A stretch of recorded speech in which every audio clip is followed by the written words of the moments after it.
गौतम बुद्ध की शिक्षाप्रद कहानियां हमें यह सिखाती है कि जीवन में अगर हमें सफल होना है तो हमें अपने जीवन से अहंकार और घमंड जैसी भावनाओं को निकाल देना चाहिए और सदा दूसरों की सेवा करने की मार्ग पर चलना चाहिए।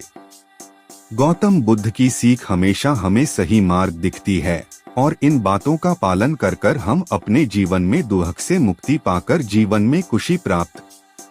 गौतम बुद्ध एक बार एक गांव के पास से गुजर रहे होते हैं।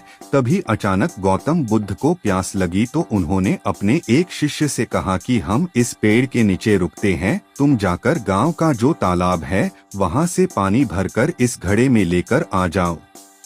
तो शिष्य जो था गुरुदेव की बात मानते हुए तालाब के पास पानी लाने जाते हैं और जब वह तालाब के पास पहुंचता है तो देखता है कि कुछ किसान जो है अपने जानवरों को साफ कर रहे हैं और कुछ महिलाएं अपने कपड़े धो रही होती है। तभी वह समझ जाता है कि तालाब का पानी गंदा है और शिष्य को समझ में नहीं आया कि इतना गंदा पानी गुरुदेव के लिए लेकर कैसे जाऊं।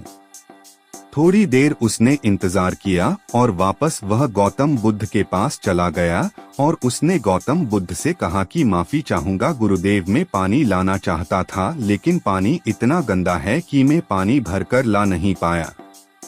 गौतम बुद्ध ने उस शिष्य से कहा कि हम सब यही आराम कर लेते हैं, थोड़ी देर तुम भी आराम कर लो। और आधे घंटे के बाद गौतम बुद्ध ने फिर उस शिष्य से कहा कि तुम जाओ और तालाब से इस घड़े में पानी भरकर ले आओ। जब वो शिष्य तालाब के पास पहुंचता है और देखता है कि तालाब की जो मिट्टी थी वह नीचे बैठ चुकी है और पानी साफ हो चुका है। शिष्य ने घड़े में पानी भरकर वापस गौतम बुद्ध के पास आया और बोला, गुरुदेव मुझे समझ नहीं आया कि तालाब का पानी साफ कैसे क्या हो गया। तभी गौतम बुद्ध ने शिष्य से कहा, यह बात मैं तुम्हें समझाना चाहता था कि जिस तरह तालाब का पानी आधे घंटे में साफ हो गया, ठीक ऐसा हमारा दिमाग है, जीवन का असली दुख। एक बार गौतम बुद्ध गांव में धर्म सभा को संबोधित कर रहे थे। लोग अपनी समस्याओं को लेकर उनके पास जाते और उनका हल पाकर खुशी से वह लौट जाते। उसी गांव के रास्ते के किनारे एक गरीब बूढ़ा व्यक्ति भिक्षा मांगने के लिए बैठा रहता है और धर्म सभा में जाने वाले सभी लोगों को ध्यान से देखते रहता है।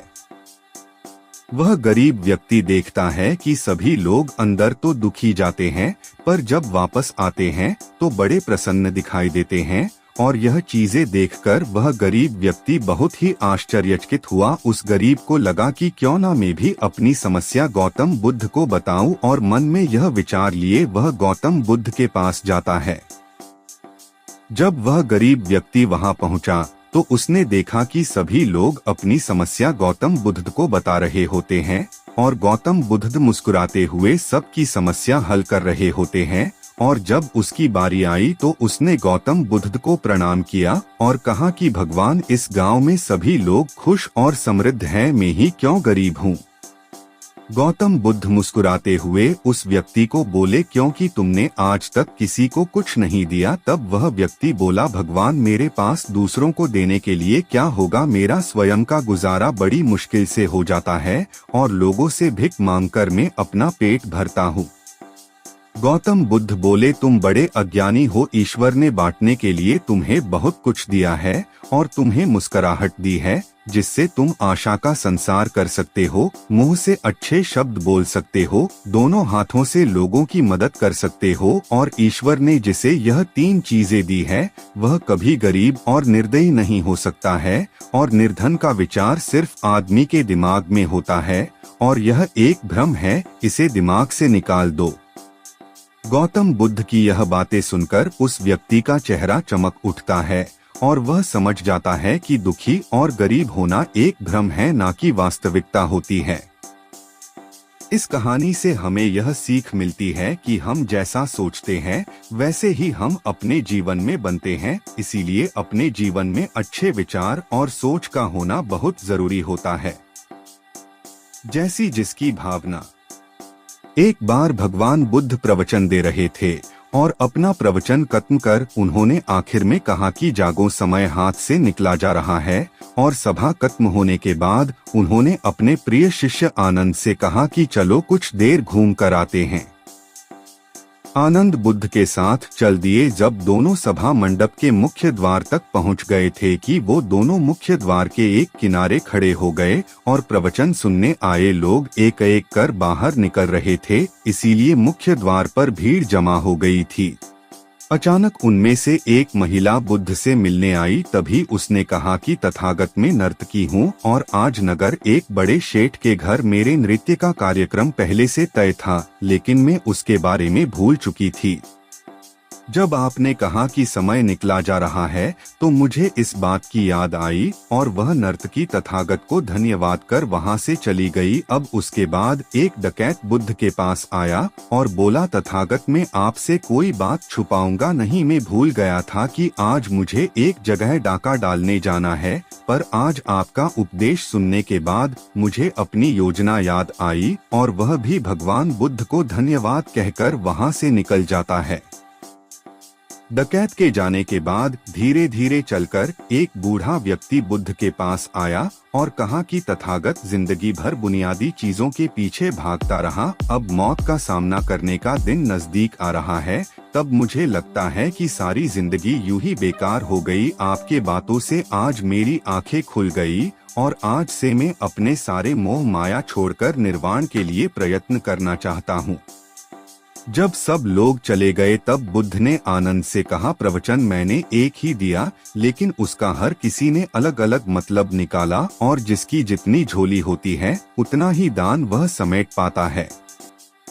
सीख, निर्वाण प्राप्ति के लिए भी मन की झोली को उसके लायक होना होता है। इसके लिए मन का शुद्ध होना बहुत जरूरी होता है।